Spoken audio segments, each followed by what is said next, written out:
Calon lawan timnas Indonesia di final mulai menebar ancaman. Begini tanggapan Gerald Vandenberg. Madam Pang akui kekalahan, tak disangka malah bilang begini. Ada yang diam-diam OTW, ternyata ini kejutan dari Erick Thohir untuk ronde 4. Dan berita timnas terbaru hari ini lainnya seperti penjelasan perubahan jadwal timnas di ronde 4 akan kita ulas tuntas di sini. Jadi pastikan kalian menonton hingga selesai agar tak ketinggalan informasi penting berikut ini. Kabar pertama, Madam Pang akui kekalahan, tak disangka malah bilang begini. Seperti yang diketahui kemarin, Timnas U23 berhasil mengalahkan Thailand di semifinal melalui drama adu penalti yang cukup menegangkan. Indonesia mampu menembus final. Ketua Federasi Thailand, yaitu Madam Pang, mengatakan bahwa Thailand sedikit tidak beruntung karena para pemainnya tak bisa memanfaatkan peluang dengan baik. Akan tetapi Madam Pang secara pribadi menyampaikan bahwa Indonesia saat ini adalah lawan yang hebat. Saya juga sangat kagum dan sempat kaget melihat supporter kami disambut dengan baik. Ini adalah suatu kehormatan besar bagi kami, ujar Madam Pang. Terima kasih.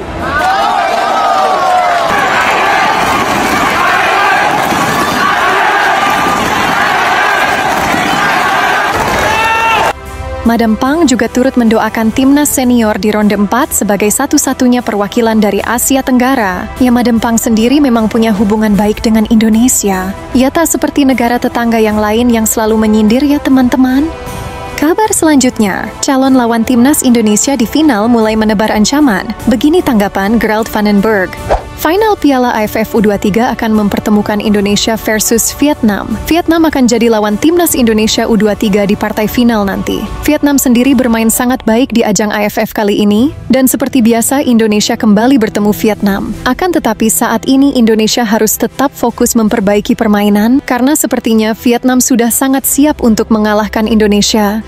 Yang mana Vietnam sendiri adalah musuh bebuyutan timnas Indonesia. Pelatih timnas Vietnam Kim Sang-sik sangat percaya diri jika harus melawan Indonesia di final nanti. Buat yang belum tahu Kim Sang-sik adalah pelatih timnas Vietnam senior yang saat ini juga melatih timnas Vietnam U23. Kim Sang-sik juga beberapa bulan lalu meraih prestasi yang cukup gemilang, yang mana dirinya berhasil mengalahkan Manchester United di laga ASEAN All-Star vs MU beberapa bulan yang lalu. Jadi tak heran kepercayaan diri dari Vietnam sangatlah tinggi. Tak sedikit fans timnas Indonesia saat ini justru kembali deg-degan saat melawan Thailand maupun Vietnam. Padahal dulu saat di era Shin Tae-yong kita semua sangat begitu percaya diri. Ya, karena hampir semua pelatih timnas Indonesia saat ini adalah pelatih baru. Maka kita semua terpaksa menunggu proses lagi ya teman-teman.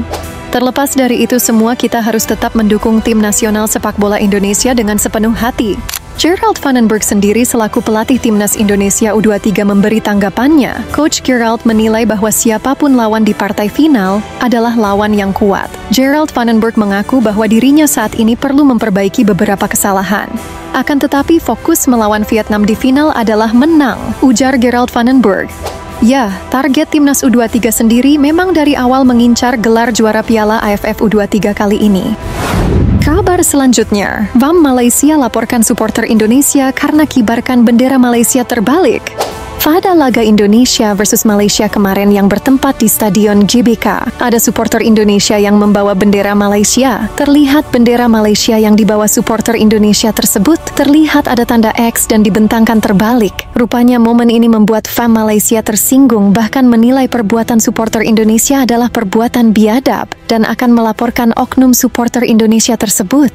Banyak fans timnas ramai-ramai memberi komentarnya tentang kabar ini, mengingat Malaysia dulu juga sering melakukan hal serupa. Bahkan Malaysia melakukan di acara-acara internasional.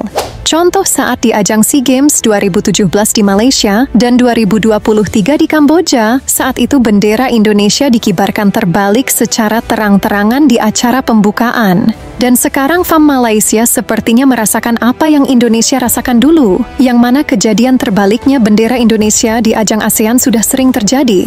Jadi maka tak heran banyak fans timnas Indonesia di sosial media saat ini sedang ramai membahas fans Malaysia yang ingin laporkan supporter Indonesia karena bentangkan bendera Malaysia secara terbalik. Para fans menilai bahwa fans sepertinya lupa akan kejadian SEA Games dulu, yang mana bendera Indonesia juga dibalik, dan masih banyak lagi kejadian lainnya yang dilakukan Malaysia terhadap Indonesia. Gimana pendapat kalian? Komen di bawah ya. Ya, rivalitas timnas Indonesia dan Malaysia sudah begitu panas sejak dahulu. Jadi itulah kenapa di laga Indonesia versus Malaysia kemarin, ada salah satu influencer Malaysia yang bernama Aisyar ditolak mentah-mentah saat ingin bergabung dan berfoto dengan Ultras Garuda. Kembali lagi menurut para netizen di sosial media, ini semua soal harga diri, dan tentu saja tidak sepantasnya influencer tersebut sok asik kepada Ultras Garuda. Ya, terlepas dari itu semua, ini semua soal harga diri dan rivalitas di lapangan maupun stadion ya teman-teman. Oh iya, sebelum lanjut ada pernyataan yang cukup mengejutkan dari streamer terbesar di dunia saat ini, yaitu iShowSpeed. Dirinya mengatakan bahwa timnas Indonesia adalah kandidat juara Piala Dunia 2030 nanti. iShowSpeed mengatakan bahwa Indonesia saat ini memiliki talenta yang menjanjikan. Mari kita aminkan saja teman-teman, siapa tahu benar kan? Speed, who's gonna win the 2030 World Cup? I have to say Indonesia. The talent in Indonesia is crazy.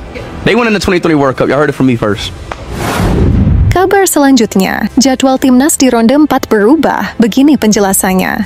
Yang mana diketahui bahwa jadwal ronde 4 kualifikasi Piala Dunia sudah resmi diumumkan. Timnas Indonesia akan menghadapi Arab Saudi pada tanggal 9 Oktober dan awalnya akan menghadapi Irak pada tanggal 11 Oktober. Akan tetapi PSSI kemarin menyurati AFC untuk mengundur jadwal timnas Indonesia versus Irak, yang awalnya akan dilaksanakan tanggal 11 Oktober jam 10 malam. Kini diundur jadi tanggal 12 Oktober, tepatnya di jam setengah 3 dini hari. Walaupun diundur hanya beberapa jam saja, tetapi ini kabar yang cukup baik, mengingat timnas Indonesia bisa mendapat recovery yang cukup. Kabar buruknya kita yang di Indonesia, jadi harus begadang sampai pagi untuk menyaksikan laga Indonesia versus Irak nanti.